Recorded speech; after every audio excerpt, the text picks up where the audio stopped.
بسم اللہ الرحمن الرحیم الحمد للہ نحمده ونستعینه ونستغفره ونؤمن به ونتوکل علیہ ونعوذ باللہ من شرور انفسنا ومن سیئات اعمالنا من يهده الله فلا مضل له ومن يضلله فلا هادي له ونشهد أن لا إله إلا الله وحده لا شريك له ونشهد أن سيدنا ومولانا محمدا عبده ورسوله صلی اللہ علیہ وعلى آلہ وأصحابہ وبارک وسلم تسلیما کثیرا کثیرا اما بعد فاعوذ باللہ من الشیطان الرجیم بسم اللہ الرحمن الرحیم لقد كان لكم في رسول الله أسوة حسنة قال النبي صلى الله عليه وسلم ألا إن التقوى ملاك الحسنات أو كما قال النبي عليه الصلاة والسلام رب اشرح لي صدري ويسر لي أمري واحلل عقدة من لساني يفقهوا قولي اللهم صل على سيدنا مولانا محمد في أول كلامنا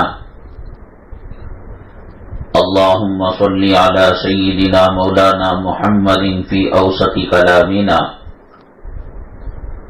اللهم صل على سيدنا مولانا محمد في آخر كلامنا قابل قدر اسلامی خواتین،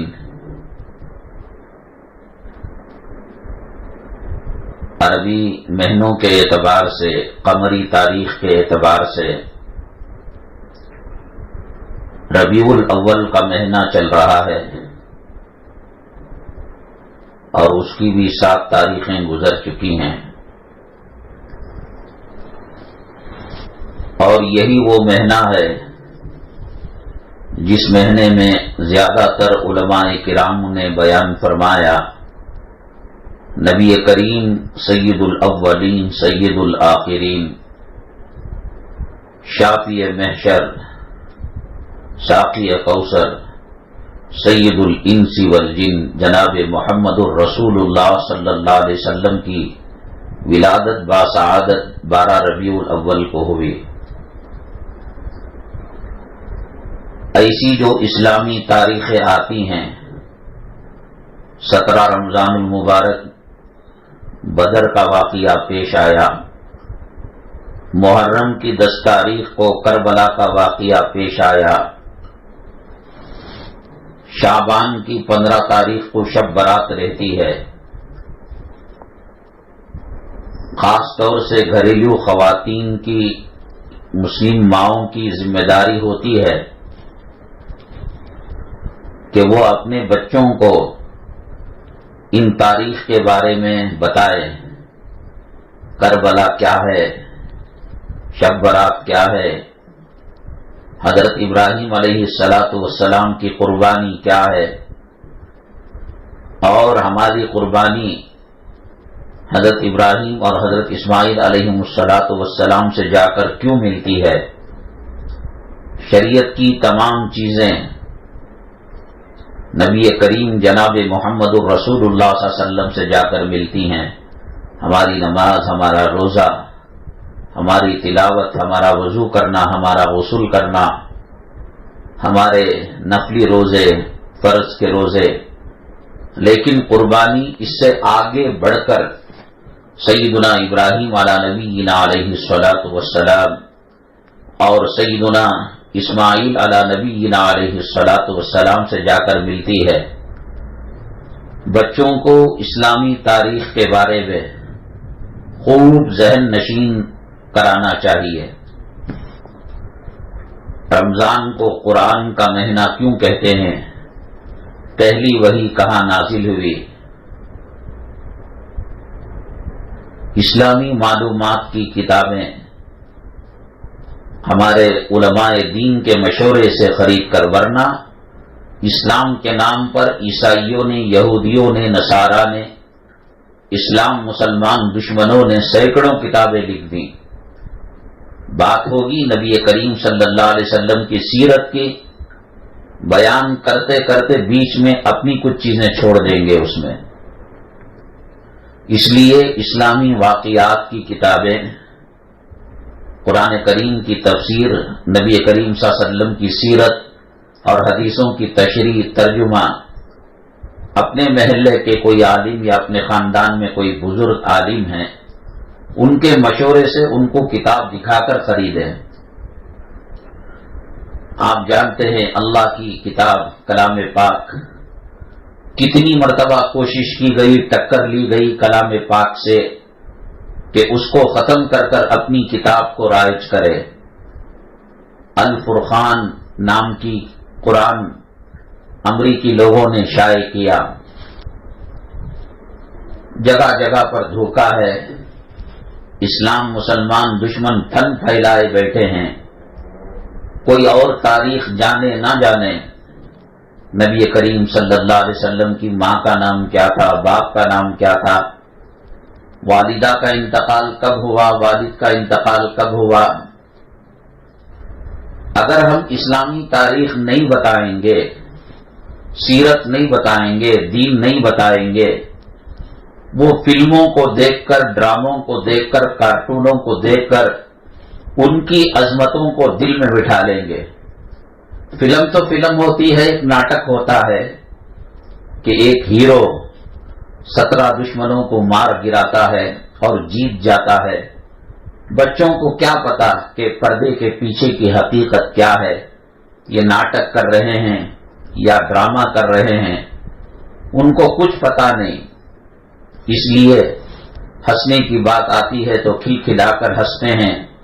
اور غم کی بات آتی ہے، لڑکی مر جاتی ہے شادی سے پہلے، محبت سے پہلے، لڑکا ایکسیڈنٹ ہو جاتا ہے، آنکھوں میں ڈباڈب پانی آنے لگتا ہے۔ جن کے سامنے موت کی یاد سے آنکھوں میں پانی نہیں آتا، قبر کی یاد سے پانی نہیں آتا، آخرت کی یاد سے پانی نہیں آتا، یہ ڈرامے والوں کو دیکھ دیکھ کر روتے ہیں، ہنستے ہیں، اور ان کے دل سادہ ہوتے ہیں، ان کی تختی سادہ بورڈ کی طرح ہوتی ہے، اس میں الف لکھو لکھا جائے گا، ABCD لکھو لکھا جائے گا، جانور کی تصویر ڈالو ڈالی جائے گی، انسان کی تصویر ڈالو ڈالی جائے گی۔ خاص کر آج کے ماحول میں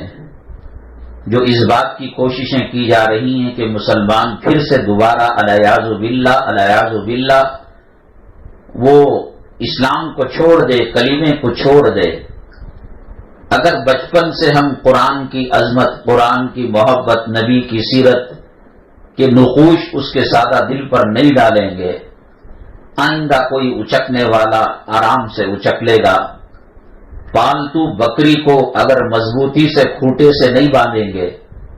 اور بکری ایسے ہی بے مہار رہے گی تو کوئی بھی اس کو اٹھا کر لے جائے گا۔ جس تجوری کے اندر سونے چاندی کے زیورات ہیں، روپیہ پیسہ ہے، اسے تالا مضبوط نہیں ڈالا جائے گا، کوئی چور کوئی بھی اچکا اس کو اٹھا کر لے جائے گا۔ بازار سے کوئی آدمی گوشت خریدے اور بغیر پالیتھین کے، کور کے، تھیلی میں رکھے بغیر کھلا لے کر آئے تو کوئی چیل، کوئی کوا، کوئی کتا اس کو اٹھا کر لے جائے گا۔ بہت بڑی ذمہ داری ہے ہماری اسلامی ماں اور بہنوں کی کہ گھر کے ماحول کو اسلامی ماحول بنائیں۔ یہاں کعبہ شریف کی تصویر ہے، یہاں گنبد خضرا کی تصویر ہے، یہاں بدر کے میدان کی تصویر ہے، یہاں احد کے پہاڑ کی تصویر ہے، یہاں غار حرا کی تصویر ہے، اور پھر ان کو دکھا دکھا کر گھر کی مائیں، گھر کے خواتین اور گھر کے مرد حضرات، یہ غار حرا وہ ہے جہاں اللہ کے نبی صلی اللہ علیہ وسلم نبی رسول بنائے جانے سے پہلے تشریف لاتے تھے، اللہ کا ذکر کیا کرتے تھے، اللہ کی قدرت کے بارے میں غور و فکر کیا کرتے تھے۔ یہ احد کا پہاڑ ہے، اس پہاڑ کو اللہ کے نبی صلی اللہ علیہ وسلم سے بے پناہ محبت ہے، اور نبی کریم صلی اللہ علیہ وسلم بھی اس پہاڑ سے بے پناہ محبت کرتے ہیں،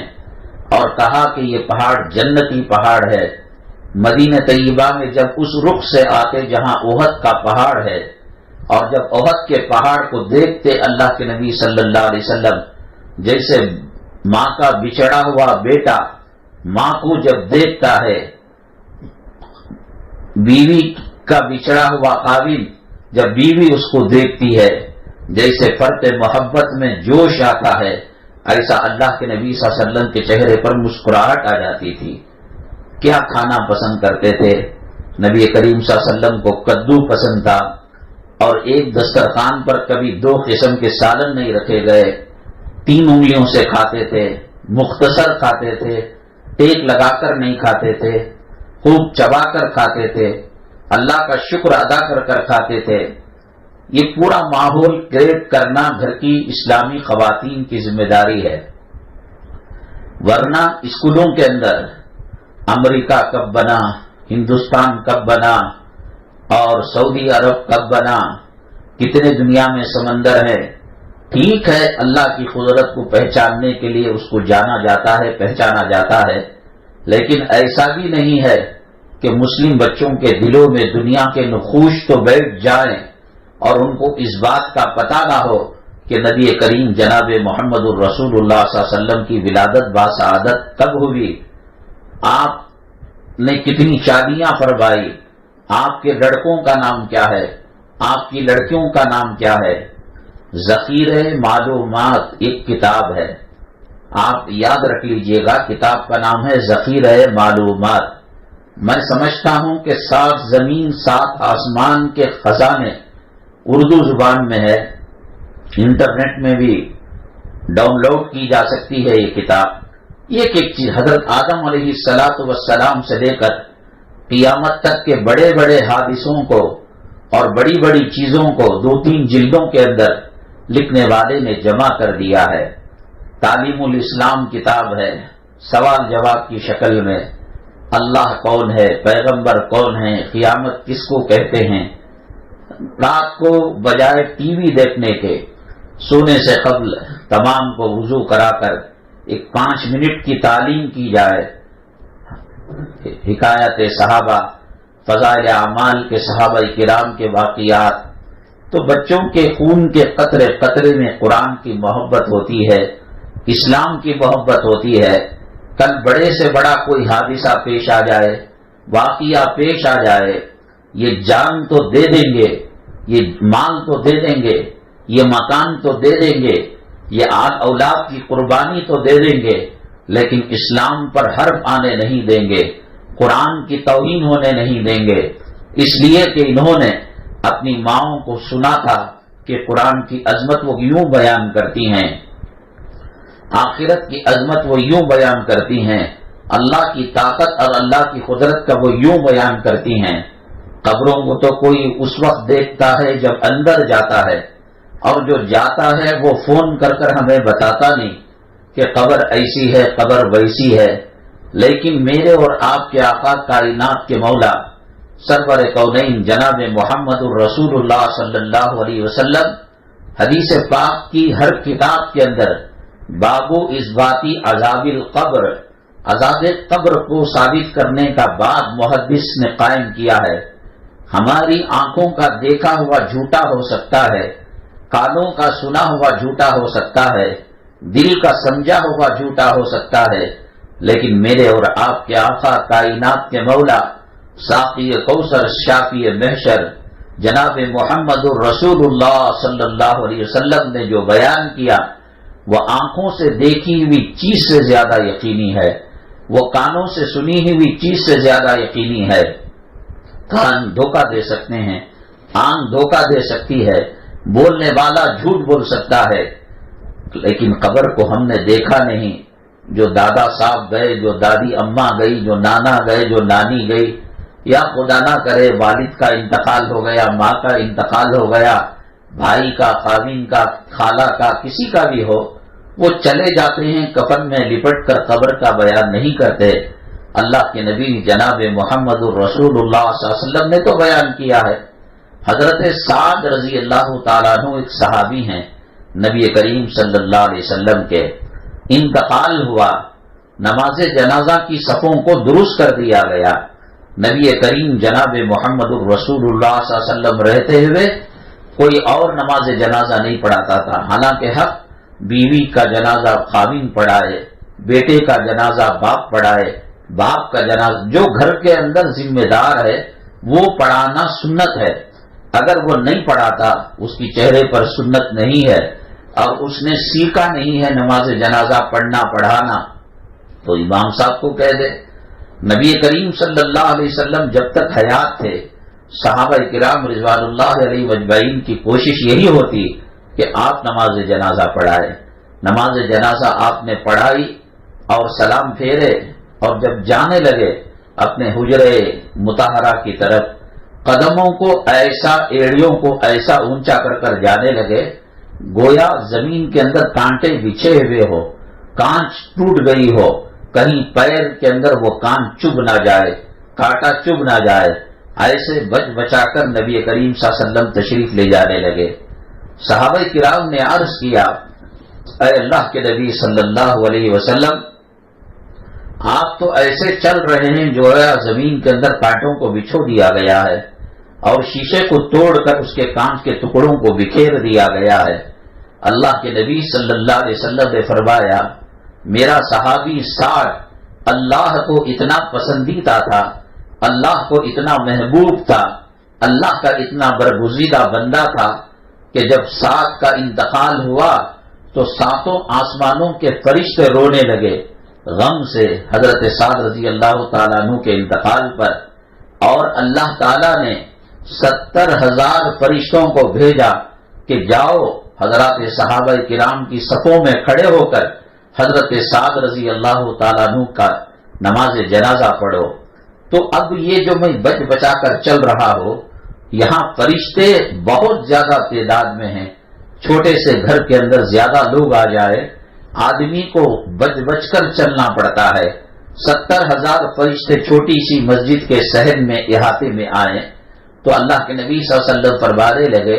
میں بچ بچا کر چل رہا ہوں کہ 70,000 فرشتے ابھی نماز پڑھ کر واپس ہو رہے ہیں۔ اس کے بعد اللہ کے نبی صلی اللہ علیہ وسلم تدفین کے موقع پر گئے، ان کو دفن کرنے کے لیے گئے۔ جب مٹی ڈال دی گئی،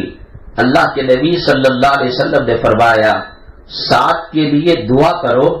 کہ منکر نکیر ان کو سوال کر رہے ہیں، اللہ تعالیٰ ان کو جواب دینے میں آسانی نصیب فرمائے۔ صحابہ کرام نے عرض کیا،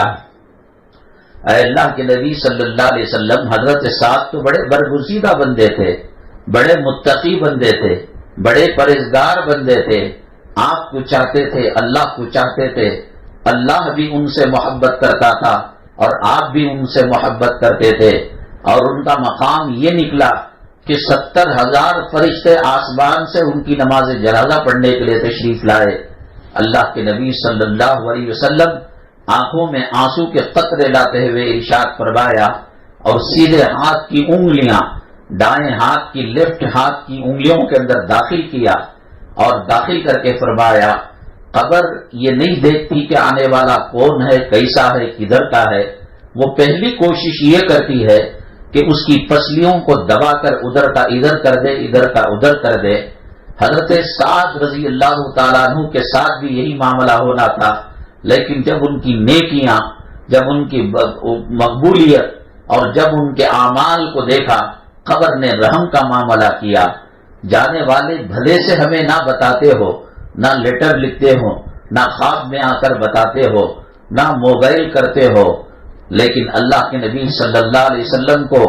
اللہ تبارک تعالیٰ نے بعض قبروں کے حالات سے آگاہ کیا اور کہا کہ دیکھو قبروں کے اندر یہ بات ہوا کرتی ہے۔ تو ایسی باتیں بچوں کو بتانے سے بچوں کے اخلاق اونچے ہوتے ہیں اور ڈر مر کر نماز پڑھنے کی سعادت ان کو ملتی ہے، اور وہ پوچھتے ہیں اس عذاب سے بچنے کے لیے کیا کرنا پڑے گا؟ تو ماں کہے گی کہ سورہ ملک مغرب کی نماز کے بعد سے لے کر سونے سے پہلے تک اگر کوئی پڑھے گا، اللہ کے نبی صلی اللہ علیہ وسلم نے فرمایا کہ اس کو قبر کا عذاب ہو نہیں سکتا۔ میری ماں، ایک چیز ہے کہ ایک چیز کو سن کر چھوڑ دیا جائے، لیکن جب وہ چیز واقع ہوتی ہے اور اس سے گزرنا پڑتا ہے تب پتہ لگتا ہے کہ ہاں صاحب، قبر کا عذاب کیا ہوتا ہے۔ بڑوں کو قبر نے نہیں چھوڑا۔ حضرت سیدہ فاطمہ الزہرا رضی اللہ تعالی عنہا، اللہ کے نبی صلی اللہ علیہ وسلم نے اپنے جوئی کو، اپنے داماد کو، حضرت فاطمہ کے خاوند کو، شوہر کو ایک مرتبہ بتایا، اے علی، جنت کے اندر تیرا گھر میرے گھر کے سامنے ہوگا۔ حضرت علی کا پریوار کون ہے؟ حضرت حسن ہیں، حضرت حسین ہیں، حضرت فاطمہ الزہرا رضی اللہ تعالیٰ عنہا، نبی کی نور نظر، نبی کی لخت جگر، نبی کی آنکھوں کی ٹھنڈک، نبی کی کلیجے کی حرارت۔ سفر میں جاتے، آخری بار حضرت فاطمہ سے ملاقات کر کے جاتے اور سفر سے لوٹتے سب سے پہلے حضرت فاطمہ الزہرا رضی اللہ تعالیٰ عنہا سے ملاقات کرتے۔ کتنی پسندیدہ خاتون! اللہ کے نبی صلی اللہ علیہ وسلم نے اللہ کی طرف سے ٹائٹل دیا، وسیدۃ نساء اہل الجنت فاطمہ، جنتی عورتوں کی سردار حضرت فاطمہ الزہرا رضی اللہ تعالی عنہا ہے۔ جب انتقال کا وقت آیا، حضرت علی کرم اللہ وجہہ کو فرمایا، اے علی، میرے چلے جانے کے بعد بچوں کو ذرا دھیان سے دیکھ لینا، محبت سے دیکھ لینا، اور ذرا برابر ان کو تکلیف آنے نہیں دینا۔ اور کہا، کئی چیزیں بیان کی، اس میں ایک چیز یہ بھی بیان کی کہ میرے جنازے کو عشاء کی نماز ہو جانے کے بعد مدینہ طیبہ کے جب لوگ سو جائیں اور ان کی نیند گہری ہو جائے، میرے جنازے کو لے کر قبر تک جانا۔ میں نے جب تک زندگی گزاری، میرا چہرہ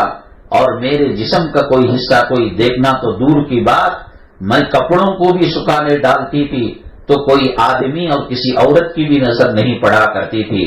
جس خاتون نے زندگی کے اندر اپنے کپڑوں کا پردہ کیا ہو، اس کو جنازے کے بعد اسے اس طریقے سے کھلا چھوڑ دیا جائے گا۔ عرب کے اندر جنازہ جو لے کر جایا جاتا ہے، ایک کھاٹ ہوتا، ایک مسہری ہوتی، ایک پلنگ کی طرح ہوتا۔ آج بھی آپ نے دیکھا ہوگا حرم مکی کے اندر، حرم مدنی کے اندر جو جنازے آتے ہیں، ایک چھوٹا سا پلنگ ہوتا ہے، کھاٹ ہوتی ہے، لکڑی کا ایک چھوٹا سا پلنگ ہوتا ہے، لاش کو کفن میں لپیٹ کر اوپر رکھ دیا جاتا ہے اور اوپر چادر ڈال دی جاتی ہے۔ صاف پتہ چلتا ہے یہ بچہ ہے، یہ دبلا ہے یا موٹا ہے۔ حضرت فاطمہ الزہرا رضی اللہ تعالی عنہا بڑی بے چین تھی۔ آج زندگی کے اندر پردے کا کوئی نہیں سوچتی کہ میرے پردے کا کیا ہوگا۔ آج جو خواتین اپنے جسم کی نمائش کرتی ہیں، اپنے چہرے کو دکھانا چاہتی ہیں، برقع پہن کر چٹیا کو باہر ڈالتی ہیں، ہاتھوں کو بغیر کلوز کے چلتی پھرتی ہیں، بغیر ساکس کے پیر کھلے ہوئے رہتے ہیں، اللہ تبارک تعالیٰ جہنم کے اندر منہ کے بل ان کو لٹکائے گا اور خطرناک قسم کا عذاب دے گا۔ عورت دکھاوے کی چیز نہیں ہے، اس کو اللہ تعالیٰ نے خاوند کی خوشی کے لیے پیدا کیا ہے۔ اللہ کے نبی صلی اللہ علیہ وسلم نے فرمایا، اگر میں اللہ کے بعد کسی کا سجدہ کسی کے لیے جائز قرار دیتا تو بیوی کو کہتا کہ وہ خاوند کے لیے سجدہ کرے۔ بیوی کی نماز خاوند کی مرضی کے بغیر قبول نہیں ہے۔ خاوند کو ستایا گیا ہو، دل دکھایا گیا ہو، پریشان کیا گیا ہو، بوجھ زیادہ خرچے کا ڈالا گیا ہو، تو پھر وہ نماز، وہ روزے، وہ عبادتیں سب بیکار ہو جاتی ہیں۔ بہرحال زندگی میں ہم پردے کا نہیں سوچتے، اور جو پردہ کرتے ہیں بعض مرتبہ انتقال کے بعد پلنگ پر ڈال کر، پنڈال لگا کر گلی میں چہرہ دکھایا جاتا ہے۔ ہر آنے جانے والا اس کے چہرے کو دیکھتا ہے۔ جو زندگی میں کسی کو اپنا چہرہ نہیں دکھائی، گھر سے باہر نکلتی نقاب کے ساتھ نکلتی تھی، موت کے بعد اس کے چہرے کا دیدار کرانا یہ حرام ہے، یہ ناجائز ہے، یہ شریعت کے مزاج کے خلاف ہے۔ حضرت فاطمہ الزہرا رضی اللہ تعالیٰ عنہ نے کہا، اللہ میں نے کپڑوں کو بے پردہ ہونے نہیں دیا، سر کے بالوں کو بچوں سے پردہ کیا۔ نہ حضرت حسن نے سر کے بال دیکھے حضرت فاطمہ الزہرا کے، نہ حضرت حسین نے دیکھے، حالانکہ سر کا وضو کے جو اعضاء ہیں، منہ دھویا جاتا ہے، گٹھے تک ہاتھ دھویا جاتا ہے، کوہنیوں تک دھویا جاتا ہے، پیر دھوئے جاتے ہیں، اتنے حصے باپ کو، بھائی کو، محرم کو، بچوں کو دکھ جاتا ہے تو کوئی پرواہ کی بات نہیں ہے۔ لیکن فرماتی ہیں کہ میں نے اپنے سر کے بالوں کا پردہ تک گلی کے لوگ، محلے کے لوگ، مدینہ طیبہ کے لوگ تو دور کی بات، میرے بچوں کو تک میرے سر کے بال نہیں دکھائے۔ اللہ، کیا مرنے کے بعد میں بے پردہ ہو جاؤں گی؟ بڑی متفکر تھی۔ یہ مسئلہ بار بار پوچھتے ہیں کہ ایکسیڈنٹ کے اندر مرد مرتا ہے تو پتہ چلتا ہے داڑھی سے، پیشانی پر نماز کے گھٹے سے، اور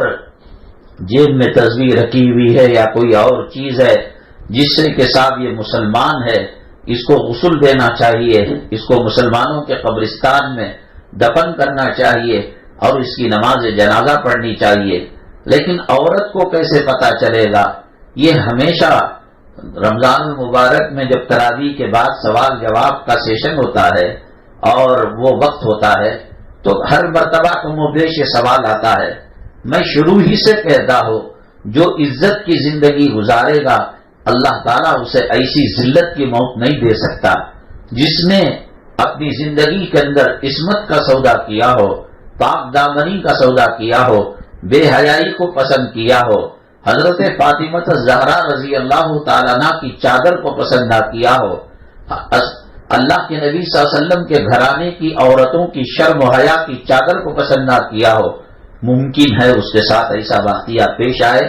کہ ہائی وے کے اندر ایکسیڈنٹ ہو جائے، نہ جسم پر پردہ ہو، نہ اسلام کی کوئی علامت ہو، نہ مسلمان ہونے کی کوئی پہچان ہو، اور پھر قریب کے گاؤں کے لوگ اس لاش پر قبضہ کر خدا نہ کرے مسان کے اندر دفن کر دیں یا آگ کے اندر جلا کر کریا کرم کر دیں۔ جو عورت اللہ سے ڈر کر اپنی عزت کا پاس رکھتی ہے، اپنی عفت اور پاک دامنی کی حفاظت کرتی ہے، سر کے بالوں سے لے کر انگوٹھے کے ناخن تک چھپائے رکھتی ہے اپنے آپ کو، اور خامین کے لیے بنتی ہے، سنورتی ہے۔ اللہ کے نبی صلی اللہ علیہ وسلم نے جنتی عورتوں کی خصوصیات بیان